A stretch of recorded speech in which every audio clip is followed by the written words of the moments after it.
My name is Elena Ramirez.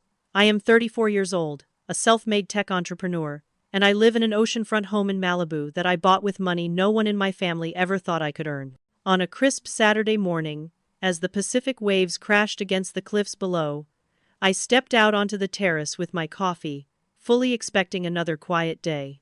What I did not expect was to glance at my security monitor and see the two people I once swore I would never allow into my life again.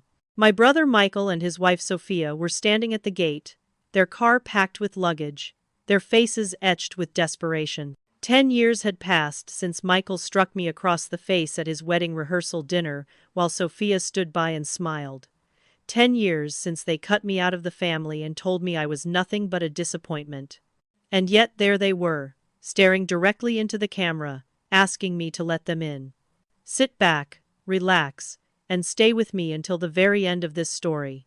I know it might sound unbelievable. After everything they did to me, why would Michael and Sophia dare to show up at my doorstep after a decade of silence? But desperation changes people, and sometimes life has a way of flipping the script in ways you never see coming. I could have ignored the buzz at the gate. I could have turned my back and carried on sipping my coffee, pretending they were strangers. Instead, I found myself frozen in place, staring at the screen, my mind racing with memories I had buried deep. Before I take you back into that past, I want you to pause for a moment and think about your own life. Have you ever had a family member who hurt you so deeply that you swore you would never forgive them, only for them to come back years later, asking for help? If you have, you know the cocktail of emotions that floods your chest in that moment: anger, shock, sorrow, and, strangely, curiosity. I want to know where you are watching from. And if this story resonates with you, please hit the like button, leave me a comment about your own experience, and subscribe to my channel so you never miss the stories I share. Standing there that morning, watching my brother's once flawless appearance now undone, I felt a swirl of emotions I could barely untangle. His once perfect hair was streaked with gray, his shirt wrinkled, his posture slumped. Sophia, who had once draped herself in designer labels and diamonds, now wore jeans and a plain sweater, her face pale without the armor of makeup she never used to step outside without. They did not look like the power couple gracing glossy magazines in New York. They looked like two people stripped of everything that had once given them status. And yet, all I could see was the flash of that night 10 years ago in Manhattan, the weight of his fist against my cheek, the sting of my mother's words telling me to be quiet and not embarrass the family. The laughter of Sophia as she leaned in close and called me trash. For years, those memories had been my nightmares. They were also the fuel that drove me to build a life on my own terms, far away from them. Now the nightmare was standing outside my gate, begging for entry. My first instinct was to slam the monitor off, to pretend I had not seen them. But another voice inside whispered that this confrontation was inevitable, that perhaps it had been waiting for me all along. Maybe this was not just about them. Maybe it was about the version of myself who had once been silenced, who had once been humiliated, who had once been told she was worth nothing. So I took a deep breath, set down my coffee, and walked toward the gate, each step heavy with history. Michael's eyes lit with something close to relief when he saw me. Sophia's voice trembled as she said, "Elena, please, we have nowhere else to go. What would you do if the very people who broke you came crawling back, asking for your help? Would you let them in, or would you turn them away?" As I stood there with the ocean wind tangling my hair and the past colliding with the present, I realized this moment was going to define not just the next chapter of my life, but the kind of example I set for my daughter. And to understand the choice I made, you need to know how the fractures in our family began in the first place. I was born and raised in Boston, in a quiet middle-class neighborhood lined with maple trees that turned fiery red every autumn. Our house was a modest colonial, nothing extravagant but filled with the kind of ordinary comforts you might expect from two parents who worked long hours in finance. My father was an investment advisor, my mother an accountant, and both of them believed deeply in hard work and achievement. At least, that was the message they repeated over and over. For the first few years of my life, that message was softened by the presence of my older brother, Michael. He was 4 years ahead of me, tall for his age, with an easy smile and a natural confidence that made other kids want to follow him. To me, he was everything. Some of my earliest memories are of Michael holding the back of my bicycle seat, jogging alongside me on our cracked driveway until I found my balance. When neighborhood kids teased me about my hair, which curled into stubborn spirals no matter what I did, Michael would puff out his chest and tell them to knock it off. At school, when I clutched his hand nervously in the hallway, he squeezed it once, quick and reassuring, before dashing off to his own classroom. In those moments I felt protected, seen, loved.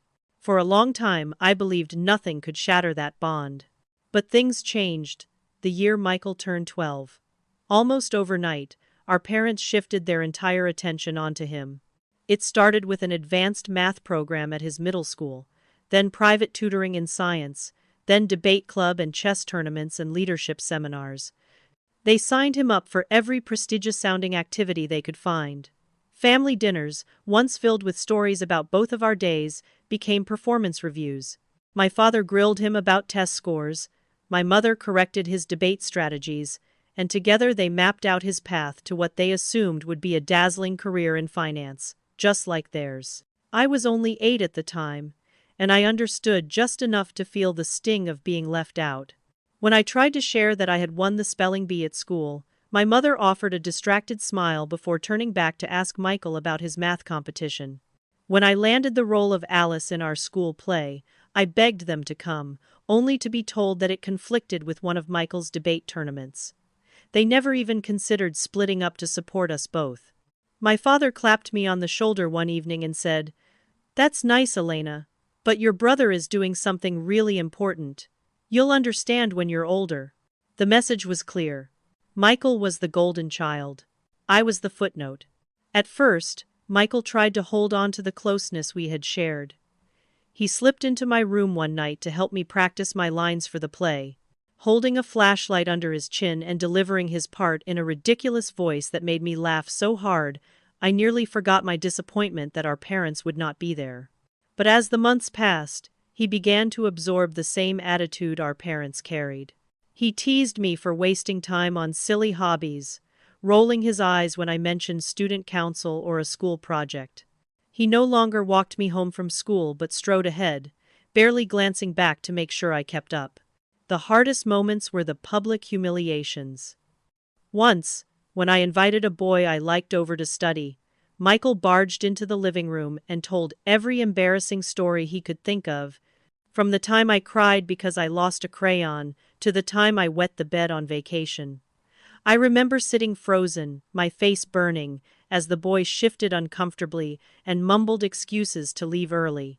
Michael laughed like it was all harmless fun, but the crack it left in my heart was deep. I wanted desperately to believe that the old Michael still existed beneath the arrogance, that he was just lost in the expectations our parents had piled onto him. Sometimes I caught glimpses that convinced me I was right. He would slip a piece of candy into my backpack before a test, or mutter a quick word of encouragement when no one else was listening. But those moments grew fewer and farther between, replaced by the version of him who thrived on our parents' praise and treated me as though I were an afterthought. I learned to fight for attention in small ways. I studied harder, brought home perfect report cards, joined every extracurricular I could find. I volunteered at the hospital, stayed up late finishing projects, anything that might earn me the kind of approval Michael received without effort. But it never worked. The evening I showed my mother my straight-A report card, she nodded absently and said, "Good job, Elena." Then she turned to Michael and gushed over his B+ in advanced calculus as if he had just solved world hunger. It was during those years that I began to understand a truth that would shape the rest of my life. Love in my family was not unconditional. It was measured in achievements, in prestige, in how well you fit the mold they had created. Michael fit perfectly. I did not. By the time he entered high school, the divide between us had widened into something that felt almost permanent. He was rarely home, busy with internships and college prep courses. When he was around, his words often cut me down in ways he pretended were jokes but that landed like knives. He called my theater roles pretend jobs, mocked my efforts at student council, and dismissed my dreams as childish. The brother who once held me steady on a bike was now the one knocking me off balance with every comment. And yet I still tried.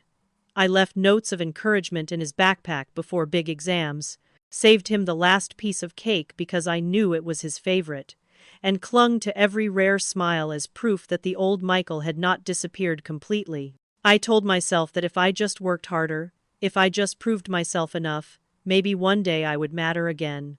But deep down, I was beginning to suspect that no matter what I did, it would never be enough. The house that once felt like a safe haven had become a stage where Michael played the lead role and I was the forgotten extra. And as I watched him rise higher in our parents' eyes, I wondered what would happen to me when he finally left for college. That question lingered in the air, unanswered, and it set the stage for the years that would follow. Because when Michael did finally pack his bags for Princeton, the house grew quieter, yes, but it also became a place where I could glimpse, for the first time, what my life might look like without his shadow dominating every corner. What I could not have known then was that this was only the beginning of a much larger battle, one that would push me to the very edge of myself and force me to decide who I wanted to become. The year Michael entered high school was the year I finally understood just how invisible I had become in my own family. By then, my parents had woven their entire identity around his achievements, and I was merely the background noise to their carefully rehearsed script of success. At family dinners, my father's questions were sharp, deliberate, designed to keep Michael on edge, as if our dining table were a corporate boardroom. What was your score on the practice SAT? Did you talk to the internship coordinator? How are you preparing for Princeton?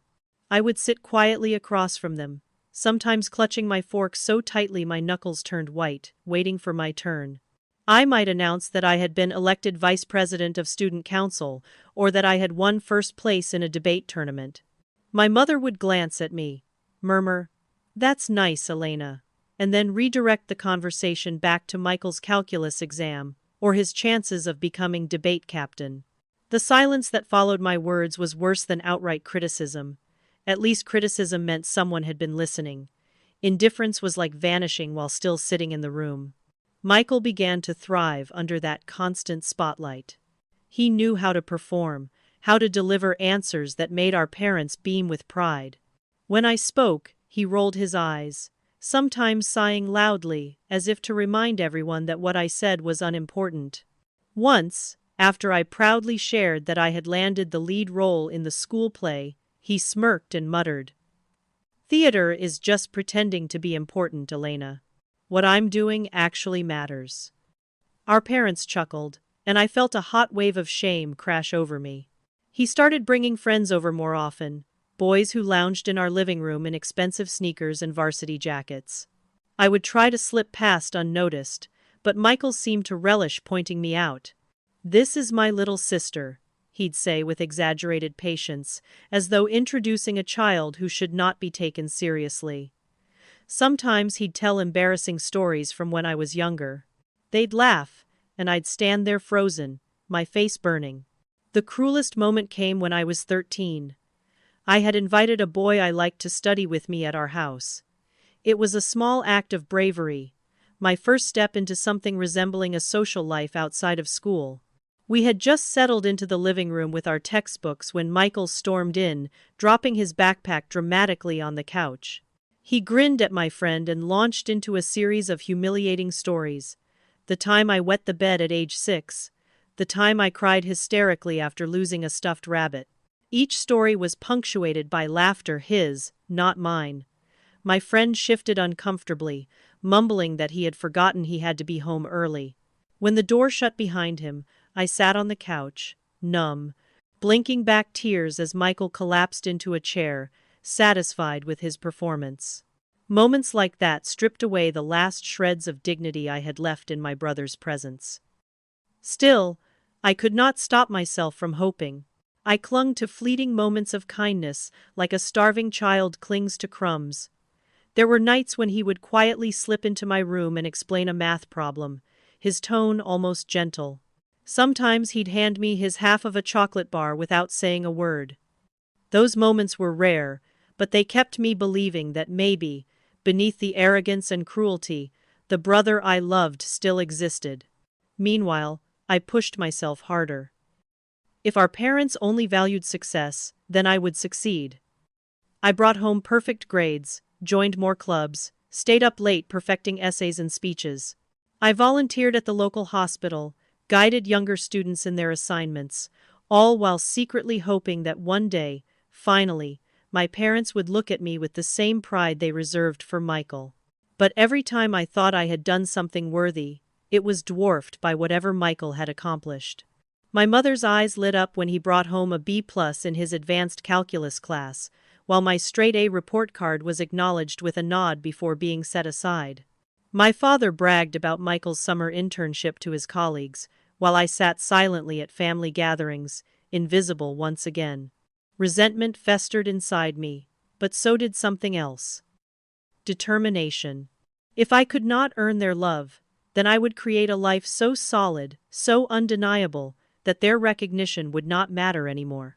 But at that point in my teenage years, that resolve was still fragile, more of a dream whispered in the dark than a plan. There was one night I will never forget. Our family attended a formal dinner with some of my father's colleagues. The adults praised Michael endlessly, asking him about Princeton and his future career. When someone finally turned to me and asked what I wanted to do, I answered honestly that I loved business and theater, and that maybe, one day, I would start something of my own. Before I could finish, Michael interrupted. She changes her mind every week. Last month she wanted to be a singer. Before that it was a teacher. She doesn't stick to anything. The table erupted in polite laughter, but I sat there, crushed, my fork trembling in my hand. No one defended me, not even my parents. That night I lay awake, staring at the ceiling, my chest tight with humiliation and anger.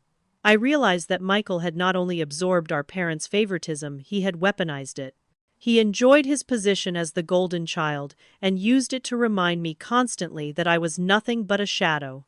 It would have been easy to hate him completely, to erase the memories of the boy who once taught me to ride a bike, but some part of me could not let go of those fragments. And that part of me, the one that still hoped, made his betrayals cut even deeper. By the time Michael was preparing to leave for Princeton, the house felt like a stage where I played a role no one cared to watch. I was the understudy in a play that would never go on. I wanted to believe that when he left, maybe the pressure would ease, maybe my parents would finally see me. But the truth was already clear in my heart, even if I refused to admit it out loud. I would always be the invisible one in their eyes. That quiet, simmering understanding would follow me through the next years of my life, shaping every choice I made. And when Michael finally packed his bags and stepped onto the train that would take him away, I was left behind in a house that suddenly felt both emptier and strangely lighter. What I could not have imagined then was how his absence would open the door to an entirely new chapter for me, one that would lead me far away from Boston, into challenges and opportunities I had never dared to dream of. Arriving at Northwestern University felt like stepping into a world I had never known existed. Chicago was loud and sprawling, the campus vibrant with ambition, and for the first time in my life, I was surrounded by people who did not know me as Michael's younger sister. No one there compared me to him. No one dismissed me before I even spoke. I was simply Elena Ramirez, a scholarship student eager to prove herself. The brick dormitories, the tall glass buildings, the bustle of Lake Michigan just beyond the campus, they all gave me a sense of possibility that I had never felt in Boston. My first semester was a blur of lectures, late nights in the library, and part-time work at the campus bookstore. I majored in business but quickly added computer science after stumbling into a freshman seminar on technology startups. That single lecture shifted the course of my life. I still remember sitting in the auditorium, listening to a group of young founders pitch their fledgling companies to a panel of investors. They were barely older than me, yet they spoke with conviction and vision. Something inside me ignited. I realized I did not need to wait until graduation to pursue something of my own. I could start building right then. The idea came to me slowly, almost like a whisper at first. My job at the bookstore introduced me to small business owners across Chicago.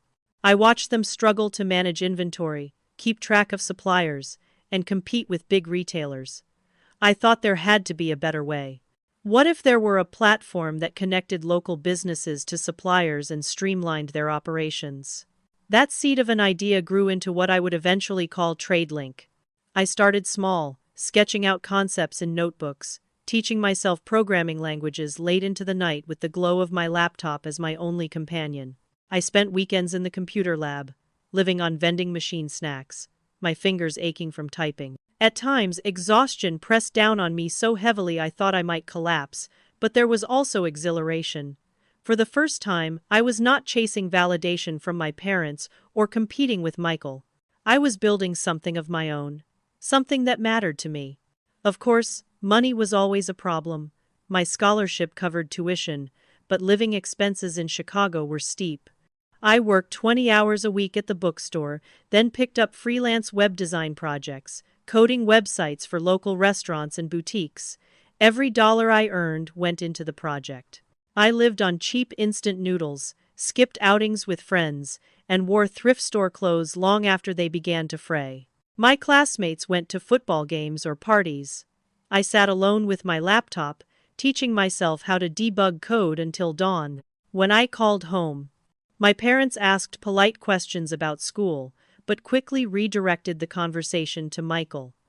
He had landed a summer internship at a prestigious firm, and they were already speculating about his future on Wall Street. When I mentioned my idea for an app that could help small businesses, my father chuckled and said, "Apps are a dime a dozen these days. Focus on internships like your brother. That's what will secure your future." I hung up the phone with tears stinging my eyes, but also with a stubborn resolve hardening in my chest. If they could not see value in me, I would make them see it through results they could not ignore. During my sophomore year, I entered a student pitch competition with my early prototype. My voice trembled as I explained my vision to the judges, my slides rough and unfinished, but I believed in the idea with everything I had. The room was silent for a moment after I finished. Then one of the judges leaned forward. His name was Professor Lawrence Carter, a former tech executive who had sold his company for millions before moving into academia. He said, "This is rough, but there's something here. Don't give up on it." That was the first time an adult outside of my classrooms had looked at me and seen potential. Lawrence became my mentor, offering guidance, introducing me to resources, and most importantly, challenging me to think bigger. When my beta version failed with local businesses, when glitches and poor design drove users away, I called him in tears, ready to give up. He listened patiently, then said, "Failure is not the end, Elena. It's the tuition you pay for success." His words lit a fire in me. I rallied my small team of classmates who believed in my vision, and together we rebuilt TradeLink from the ground up. It was brutal.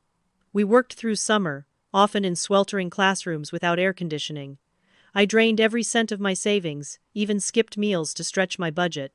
There were nights when I lay awake, my stomach growling, wondering if I was destroying myself for nothing. But every time I thought about quitting, I remembered the smirk on Michael's face when he called me insignificant. I remembered the way my parents brushed off my victories. I told myself that if no one else would believe in me, I would. By junior year, we launched our second beta, with 20 small businesses across Chicago. The feedback was better, though still filled with critiques. But this time, instead of crumbling, I treated every criticism like a roadmap. Slowly, the platform improved. One bakery owner told me that for the first time, she felt like she could keep up with larger competitors. That single comment fueled me for weeks. Back on campus, my life looked very different from Michael's glossy trajectory. While he posted pictures of his luxury internship trips in Europe, I was scrubbing code errors in a fluorescent-lit lab. While he wore tailored suits, I wore thrifted jeans and carried a second-hand backpack patched with duct tape. But for the first time in my life, I did not feel like I was losing. I felt like I was laying the foundation for something real, something mine. When Christmas came, I returned home thinner from skipped meals and paler from too many nights indoors. My mother looked at me and said, "You look tired, Elena. Maybe this business idea is taking too much out of you." Michael smirked across the table and joked that TradeLink sounded like a dating site for warehouse workers. They all laughed, and once again, I was the family joke. But instead of crumbling the way I once had, I calmly explained our progress, our new model, and the market we were targeting. Their laughter stung, but it no longer defined me. That was the moment I realized I had shifted. I no longer needed their approval to keep going. My worth was no longer tied to whether or not they believed in me. I had found a new measure of value in my own resilience, in the grit that kept me moving forward when everything told me to stop. It was in those long nights in the lab, in the sting of their dismissal, in the steady encouragement of my mentor, that I began to build not just a company, but a version of myself that could stand without their validation. And though I did not know it at the time, those years at Northwestern were the crucible that would prepare me for the battles still ahead, the betrayals, the thefts, the humiliations that would come when Michael and Sophia entered my life again. But before that reckoning, there was another storm waiting just beyond the horizon, one that would test every ounce of strength I had fought so hard to build.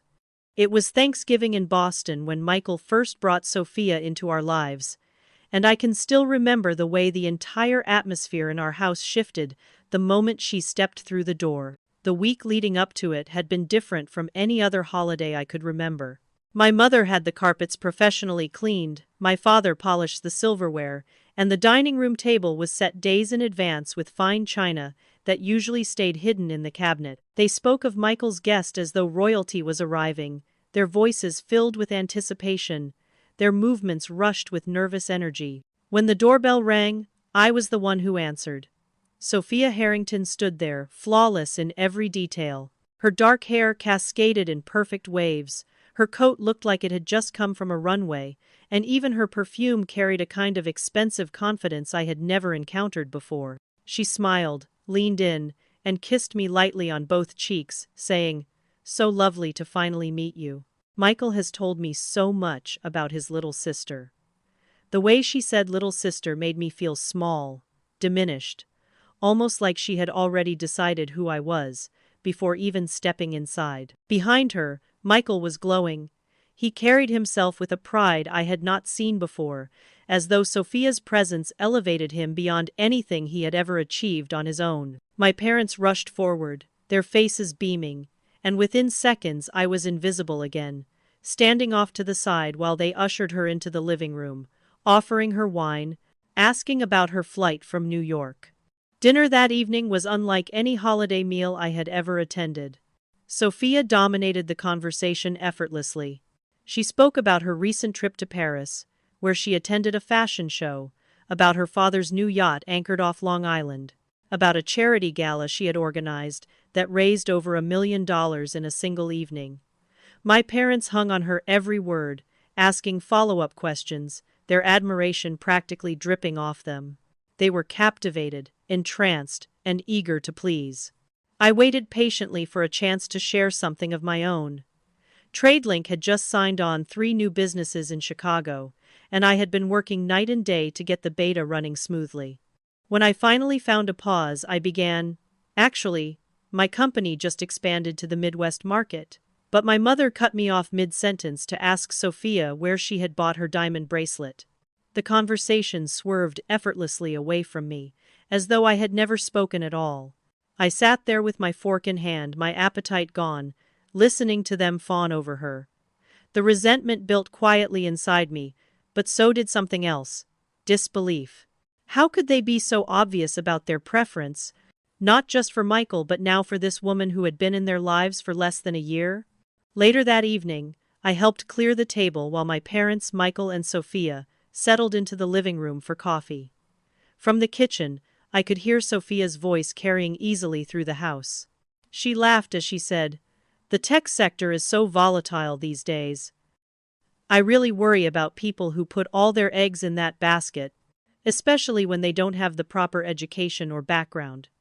There was a pause, and then softer, though still audible, she added, "Like your daughter, for example." The plate I was holding slipped slightly in my hands. My cheeks burned with humiliation, even though I was hidden behind the wall. My parents did not defend me. They let her words settle like fact. I wanted to storm into the room and scream, but I stayed where I was, swallowing the anger, my heart pounding so loudly I thought they might hear it. That night, as I lay awake in my childhood bedroom, I replayed the dinner over and over. Every laugh, every compliment, every dismissive glance my parents gave me in favor of Sophia. I realized it was not just Michael anymore. I now had to compete with someone who embodied everything my parents valued: wealth, social standing, prestige. And next to her, I would always be the embarrassing younger sister with a startup they didn't respect. The months that followed only confirmed my fears. Michael and Sophia's relationship grew serious quickly, and she became a fixture at family gatherings. At Christmas, she gifted my mother a silk scarf from Italy, and my father a rare bottle of wine. Their gratitude was overwhelming, and my modest presents were brushed aside without comment. At Easter, she arrived in a tailored dress that my mother gushed over, while she barely acknowledged the new blazer I had bought with my own hard-earned money. Every interaction became a reminder of my place. Sophia asked me polite questions about my company, her smile fixed and insincere, before steering the conversation back to herself. She spoke of art galleries, exclusive events in Manhattan, the impressive people she knew. I sat silently, listening to the story of my own erasure play out again and again. Still, I tried to maintain some semblance of a relationship with Michael. We met for lunch a few times when I visited Boston, though Sophia often came along. Those lunches were strained, filled with shallow conversation. She would compliment me on my earrings, then pivot back to stories of her glamorous life. Michael never noticed how isolated I felt. Or maybe, he noticed and chose to ignore it.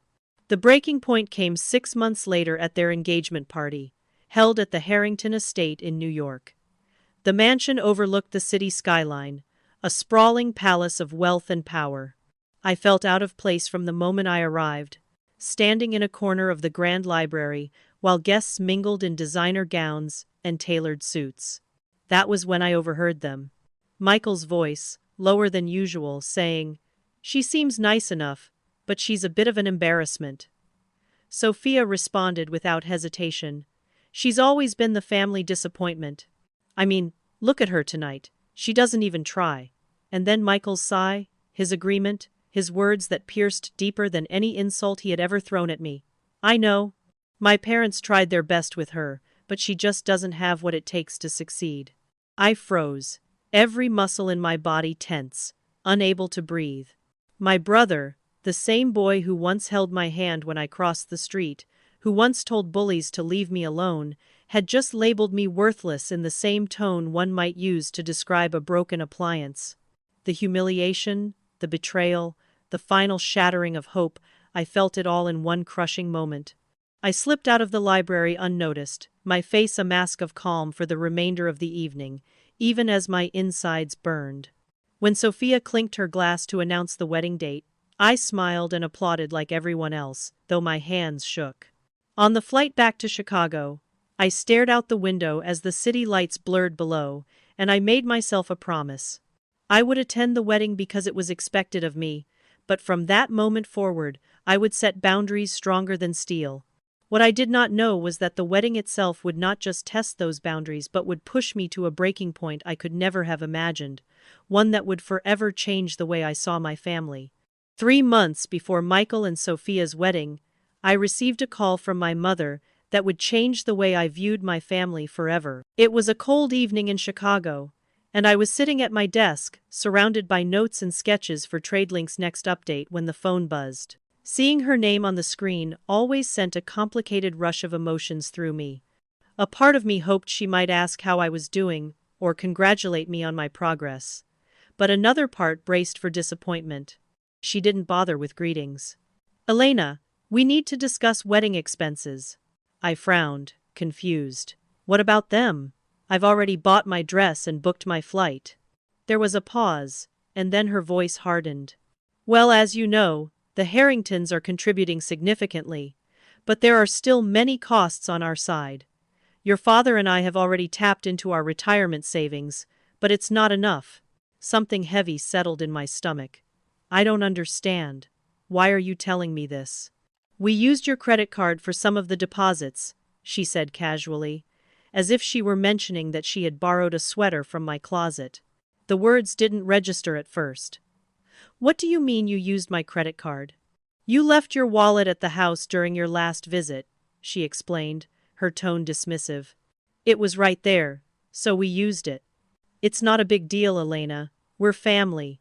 Of course you'd want to help. I sat frozen, gripping the phone so tightly my knuckles went white. My pulse thundered in my ears. I pulled up my online account, and when the numbers flashed across the screen, I felt sick. Over $120,000 in charges. A luxury hotel in Manhattan. An upscale florist. A renowned caterer. Designer gowns for the bridal party. Every charge stared back at me like a fresh betrayal carved in digits. My voice shook when I finally spoke. You stole from me. Do you have any idea what this means? That's fraud. It's theft. My mother scoffed. Don't be so dramatic. Aaron would do the same for you. I could hardly believe what I was hearing. No, he wouldn't. He never has. And you know it.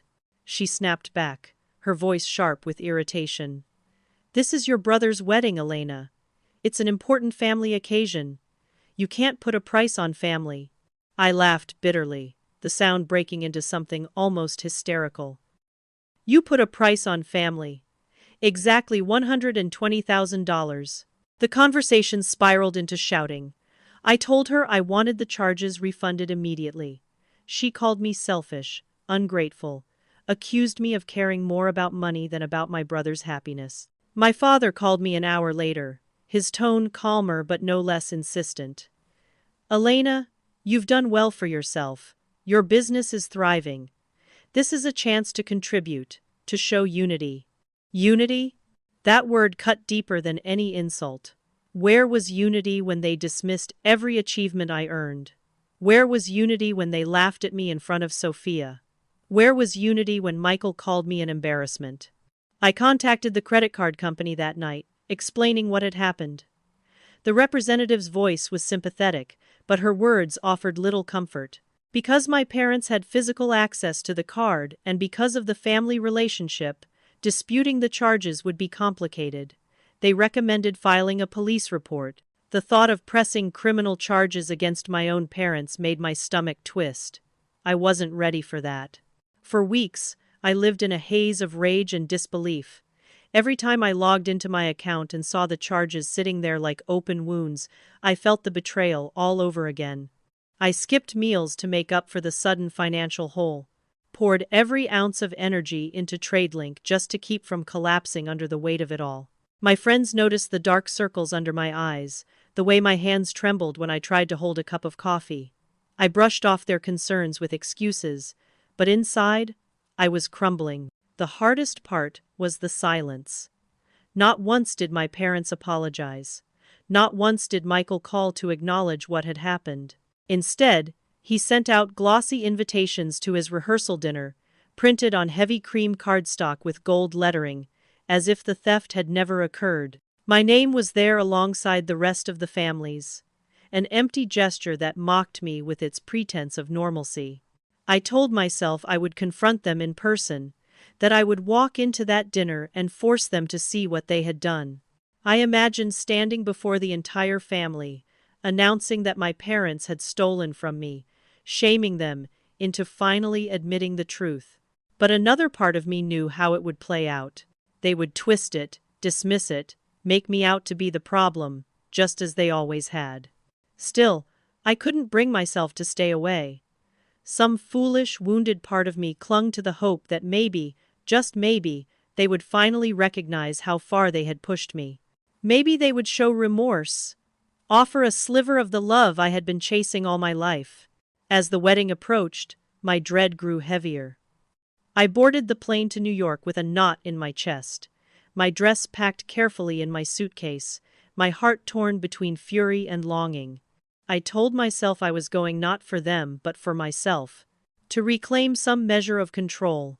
What I did not realize was that the rehearsal dinner would become the stage for the final collapse of everything I had once believed about my family. It would not only shatter the fragile hope I still carried, but would also set me on a path I could never turn back from. The night of the rehearsal dinner in New York is seared into my memory as the moment everything inside me finally broke. I had told myself on the flight over that I was prepared, that I could walk into that room, hold my head high, and confront my family calmly. I rehearsed speeches in my mind, imagined the strength in my voice, pictured their faces when I demanded accountability. But when I stepped into that glittering restaurant overlooking the harbor, the reality was far more crushing than any fantasy I had constructed. The venue was immaculate, all polished glass and chandeliers that sparkled like starlight. Guests in tuxedos and silk gowns drifted between the bar and the tables, their laughter echoing off marble walls. I felt small the moment I walked in, my modest dress and thrifted heels no match for the luxury that dripped from every corner. My parents were already there, standing with the Harringtons, their posture proud, their smiles wide. They introduced me to people as our daughter Elena, who has a little tech company in Chicago. The way they said little made my stomach twist. I smiled politely, shook hands, and endured the shallow nods of strangers who quickly turned away. Throughout the dinner, I sat mostly in silence. The courses came one after another: lobster bisque, filet mignon, delicate pastries, but I tasted none of it. My mind spun with the charges on my credit card, the betrayal, the way my parents had dismissed my outrage as selfishness. I wanted to bring it up right there, to slam my hand on the table and demand they explain themselves. But I kept waiting for the right moment, for a pause in the festivities that never came. Then, just before dessert, Sophia rose from her seat, glass of champagne in hand. Her cheeks were flushed with alcohol and victory. She tapped the glass gently with her ring, the massive diamond catching the light. "I just want to take a moment," she said, her voice carrying easily through the room, "to thank everyone for making this celebration so special. And I especially want to thank Michael's sister Elena for her generous contribution. Without her, none of this would have been possible." My fork clattered against my plate. Heads turned toward me. A dozen pairs of eyes bore into my skin, expectant, curious. Heat shot up my neck into my face. My mouth opened, but the words stuck like thorns in my throat. Finally, I managed to say, low but steady, "That's not exactly how it happened." Sophia's lips curved into a sly smile, her eyes glittering with mock concern. "Oh, don't be modest. I know you've been reluctant, but really, Elena, it's unbecoming to be stingy about family. Everyone contributes." There it was, the twisting of the knife. The humiliation served in front of strangers with champagne and candlelight. My chest pounded. I could feel every eye still on me, the silence stretching, my shame deepening. Something inside me cracked. "My parents stole my credit card," I said, my voice louder now, sharper, cutting through the air like glass breaking. "They charged over $120,000 without my permission. That is not generosity. That is theft." A collective gasp rippled across the room. Sophia's smile faltered for a fraction of a second, then hardened. She tilted her head and whispered loudly enough for everyone to hear. "Oh dear. Maybe money is tighter than you let on. Is your little business not doing as well as you claim? We could have given you a seat at the free table if it was too much." The laughter from a few guests stabbed at me. I clenched my fists, my nails digging into my palms. "My business is fine," I said, my voice trembling with anger. "This isn't about money. It's about respect, about decency, about boundaries." That was when I heard his voice behind me. "How dare you speak to my fiancé like that?" I turned, and there was Michael, his face red, his jaw tight. He had come up without me noticing, his fury radiating like heat. "She's deliberately humiliating me," I said, forcing myself to meet his eyes. "And you know exactly what happened. You all took from me without permission, and when I stood up for myself, you called me selfish." Michael's laugh was bitter, sharp. "Selfish? Elena, we gave you everything. A stable home, opportunities, connections, and this is how you repay us? My voice rose, raw with years of swallowed pain. You didn't give me anything, you gave it all to yourself. I was the one watching from the sidelines while you basked in their approval. I was the one who had to fight for scraps of attention.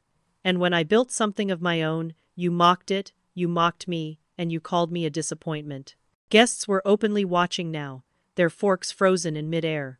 My parents sat stiff, their faces pale, but they said nothing. Sophia folded her arms, smug, enjoying every second of the spectacle. And then I made the mistake that sealed everything. The words tumbled out before I could stop them. I heard you that night in the Harrington Library. I heard you call me trash. I heard you tell Sophia that I was nothing but an embarrassment. And I heard you agree. Michael's eyes widened in shock, then narrowed with rage. His whole body tensed, his hands clenched at his sides. You were spying on us? I wasn't spying, I shot back. You weren't exactly whispering. The next moment happened so fast I barely had time to register it. His fist came at me, a blur of motion, and then pain exploded across my cheek. My head snapped back, and I stumbled into the cocktail table behind me. Glasses shattered, champagne spilled, and the room went silent. I touched my face in shock, feeling the sting where his knuckles had landed. Warmth spread as a trickle of blood slid from the corner of my mouth. I looked around, searching for someone, anyone, to intervene. But no one moved. Not my parents, frozen in place. Not the guests, their eyes wide with a mix of fascination and discomfort. Not even Sophia, who slipped her arm through Michael's as if she were comforting him. Her expression was one of satisfaction, as though this was exactly the ending she wanted. Get out, Michael said, his voice low and dangerous. Get out and don't come back. You're not welcome at my wedding. You're not welcome in my life. The room blurred as tears filled my eyes. I bent down, grabbed my purse with trembling hands, and walked out. No one stopped me. No one spoke up. The sound of my heels against the marble floor echoed through the silence until the heavy doors closed behind me. Outside, the night air hit me like a slap, sharp and cold against my burning skin. I hailed the first taxi I saw and climbed in, my reflection in the window showing a swollen cheek, mascara streaked down my face, and eyes that no longer carried even a trace of hope. The city lights blurred as the cab sped toward my hotel, but inside I was utterly still. Something had ended in that room, something that could never be rebuilt. Yet even as I sat in the back seat, clutching my purse and tasting blood, I had no idea that this was only the beginning of the darkest chapter of my life. Because leaving that rehearsal dinner wasn't just walking away from the wedding, it was walking away from my family forever. The weeks after the rehearsal dinner felt like falling into a bottomless pit. I returned to Chicago with a swollen cheek and a fractured spirit, replaying the moment of Michael's fist connecting with my face again and again. It was not just the pain of the hit, but the silence that followed it that haunted me. My parents had stood a few feet away and done nothing. The guests had stared without intervening. Sophia had looked satisfied, almost triumphant. The physical bruise faded within days, but the wound carved into my soul stayed raw for much longer. I buried myself in work. TradeLink became both my refuge and my obsession. I would sit in our cramped office in downtown Chicago until the early hours of the morning, coding, strategizing, writing endless lists of tasks. My team noticed the dark circles under my eyes, the edge in my voice, the way I flinched whenever a door slammed too loudly. They offered concern, but I brushed it off, saying we had too much to do to waste time on emotions. Inside, though, I was unraveling. The breaking point came one rainy afternoon when I met with Lawrence Carter, my mentor. We sat in a coffee shop near campus, and when he asked how I was, the wall I had built around myself cracked. I told him everything. The stolen credit card, the public humiliation, the punch, the silence of my family. By the time I finished, my hands were shaking so badly I could barely hold the coffee cup. He listened quietly, his brow furrowed with concern. Then he leaned forward and said, "Elena, what they did to you was abuse, financial, emotional, physical abuse. You don't just walk away from something like that and pretend it never happened. You need help. You need to speak to someone trained to guide you through this. That night, I sat alone in my apartment and stared at the ceiling for hours. His words echoed in my head. Abuse. It was not a word I had ever dared to apply to my family, but deep down I knew he was right. The next day, I searched for a therapist and found Dr. Sophia Martinez, a specialist in family trauma. I walked into her office terrified that I would be judged, that my pain would be dismissed the way it always had been at home. Instead, she looked at me with kindness and said, "Family estrangement is more common than people think, and sometimes it's the healthiest choice you can make." Our weekly sessions became the anchor I didn't know I needed. I told her about the favoritism, the theft, the humiliation, the punch. I cried in front of her more than I had in years. She helped me untangle the knots of guilt and obligation I carried, reminding me that cutting ties did not mean I was unloving. It meant I was choosing survival, choosing peace. Slowly, the fog around me began to lift. Meanwhile, TradeLink was starting to take shape in ways I had once only dreamed of. With Rachel Kim as my newly hired COO, the pressure of day-to-day operations eased. She had a sharp mind for logistics and a steady calmness that balanced my intensity. With her by my side, we grew from a handful of clients in Chicago to dozens across neighboring states. Lawrence introduced us to angel investors who believed in the vision, and for the first time, money was no longer a constant source of fear. Still, I lived frugally. Every cent of profit was poured back into the company. I worked 16-hour days, skipped meals, and pushed myself until exhaustion was a constant hum in my bones. There were moments when I questioned if it was worth it, especially when I saw Michael's face in magazine spreads, shaking hands with powerful executives, or when I heard through the grapevine that my parents were boasting about his promotion. But then a small business owner would call to tell me how TradeLink had helped them survive a tough season, and I would feel the fire burn again. During this time, I met Daniel Brooks. He was a technology journalist assigned to interview me for an industry publication. What was supposed to be a 1-hour conversation turned into 3. He asked thoughtful questions, not just about the business but about the challenges I had faced. When the interview ended, he looked at me and said, "Would you like to continue this over dinner?"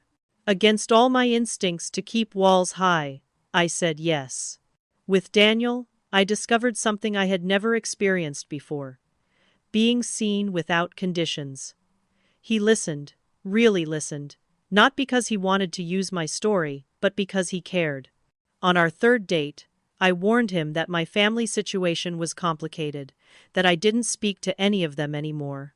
He smiled gently and said, "Family isn't about blood, it's about who shows up, who respects you, who celebrates you for who you are."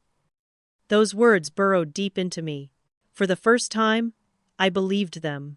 As TradeLink expanded, so did my life. By the time we hit our 5-year mark, we had clients in over a dozen states, and the company was attracting international attention. I relocated to San Francisco to open a satellite office, drawn by the pulse of Silicon Valley and the vast ocean stretching endlessly toward the horizon. When I found the Malibu property, perched high on a cliff with panoramic views of the Pacific, I knew I had discovered a home that reflected the life I had built. I bought it outright, a declaration to myself that I was no longer defined by scarcity, by fear, or by the shadow of my family. Daniel moved with me eventually, and not long after, we welcomed our daughter Lila. Holding her in my arms for the first time, I made a silent promise. She would never question her worth in my eyes. She would never have to earn my love through achievements. She would never be invisible. There were nights I would stand on the terrace of my Malibu home, the waves crashing against the rocks below, and marvel at the distance I had traveled.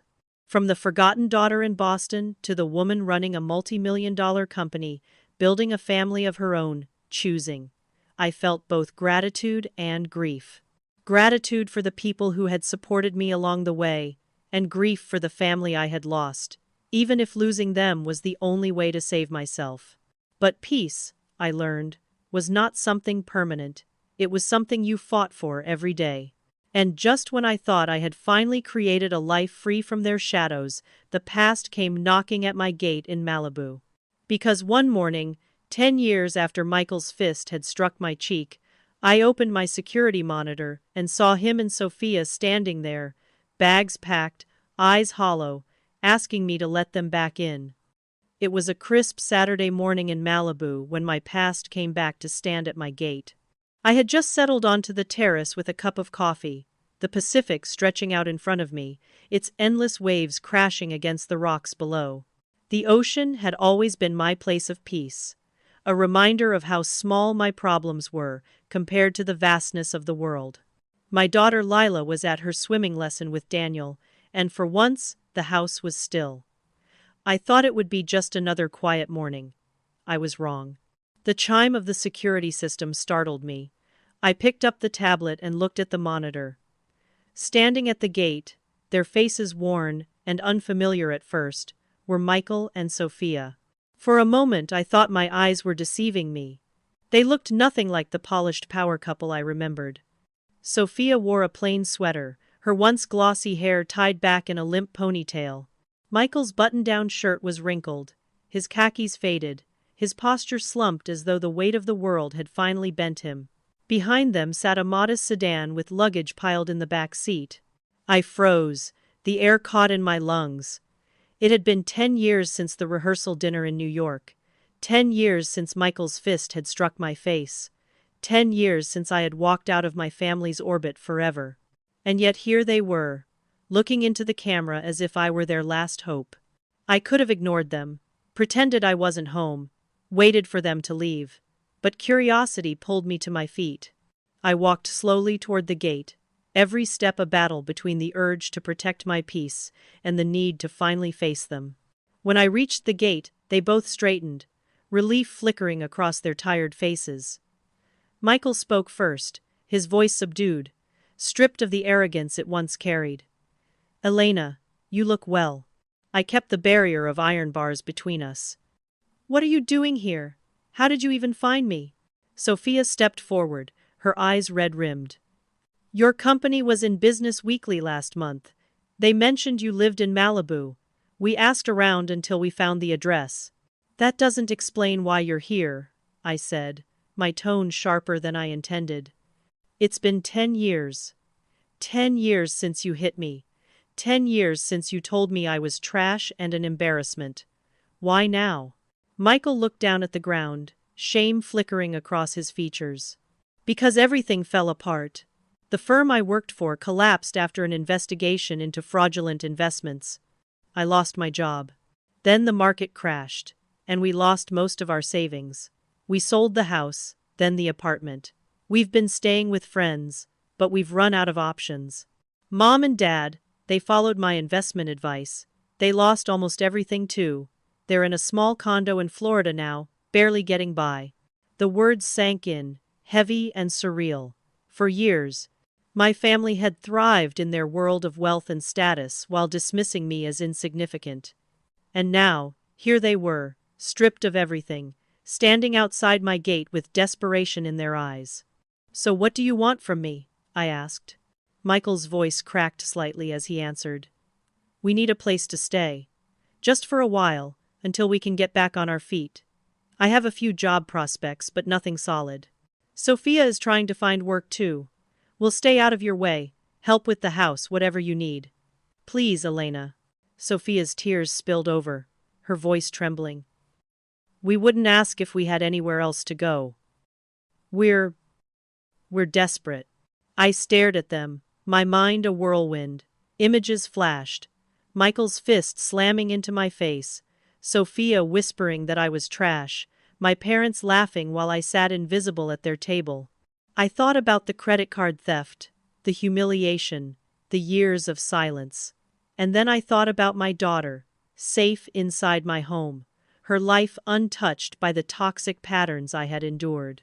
"You want to move in with me?" I said flatly, unable to mask the disbelief. Michael nodded. "Just until we get steady again. I know we don't deserve it, but we're family." Family. The word landed like a stone in my chest. They hadn't considered me family when they stole from me, when they ridiculed me, when they left me alone in my pain. Now, when everything had crumbled, suddenly blood ties mattered again. I shook my head, struggling to keep my voice calm. An apology offered only when you need something doesn't feel genuine. You hurt me, Michael. Both of you did, for years. And now you expect me to open my home to you, to my child? What message would that send to her, that people can treat you like garbage and then show up at your door when life gets hard and expect to be welcomed in? Sophia wiped at her face. We were wrong. We know that now. We've changed. Maybe you have, I said quietly. But desperation doesn't prove change. It just proves you've run out of options. Michael's jaw tightened, a flicker of his old pride breaking through the desperation. So that's it? You're going to turn your back on your own brother when he needs you most? I laughed bitterly. No, Michael. You turned your back on me 10 years ago with your fist. You and Sophia decided then that I was trash, an embarrassment. Don't twist this as me abandoning you. This is me protecting the life I built without you. The silence stretched, heavy and raw. They looked at me through the gate, two fallen figures who had once loomed so large in my life, now reduced to begging. A part of me pitied them, but another part, the stronger part, remembered what it had cost me to escape. I took a breath and steadied myself. I won't let you move in. I can't. Not for me, not for my daughter. But I won't leave you with nothing. Michael's brow furrowed. What do you mean? I'll pay for 2 weeks at an extended stay hotel nearby. I'll also send you the contact information for the local workforce center, rental assistance programs, and a few charities that can help with groceries and essentials. That's what I can offer. Beyond that, it's up to you. Sophia looked stunned. Why would you help us at all after everything we did? Because I choose not to be like you, I answered. I can show compassion without inviting the same poison back into my life. Michael's face twisted with something between anger and shame. He muttered, You always were selfish. Setting boundaries isn't selfish, I said firmly. It's survival. We stood there for another long moment, the ocean roaring behind me, the weight of 10 years pressing between us. And though they looked broken, I knew I could not allow their brokenness to become my burden. I closed the gate, my heart pounding, my decision final. But even as I walked back toward my house, I felt the tremor of what this encounter meant.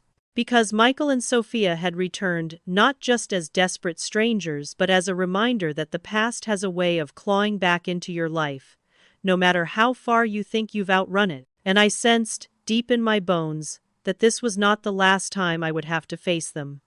When I closed the gate that morning in Malibu, I felt something shift inside me. For years I had carried the weight of my family's rejection, the sting of being overlooked, the scars of betrayal and humiliation. I thought healing would mean reconciliation, that one day they might finally see me for who I was. But standing there with Michael and Sophia on the other side of the iron bars, I realized the truth. Peace is not about fixing broken people. Peace is about knowing when to let go. The old me would have caved. I would have let them inside, desperate to prove I was worthy of their love, even at the cost of my own well-being. But I am not that girl anymore. I am a woman who has built a life from the ground up, who has learned that boundaries are not walls to shut people out but doors that you alone control. You decide who gets to enter. You decide who stays. That is not selfishness, that is strength.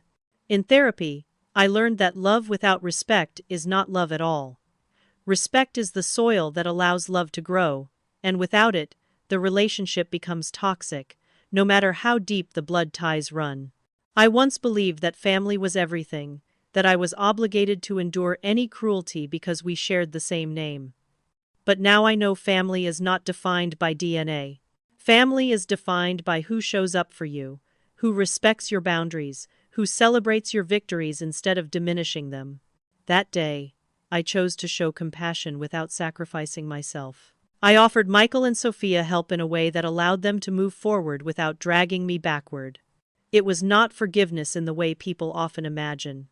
Forgiveness for me had come years earlier, the moment I decided I would no longer carry hatred in my heart. Forgiving them did not mean giving them access to me. It meant freeing myself from the prison of bitterness. Today, my life is rich in ways my younger self could never have dreamed of. I have a partner who loves me without conditions, a daughter who will never have to question her worth, and a community of people who stand by me because they choose to, not because they are bound by obligation.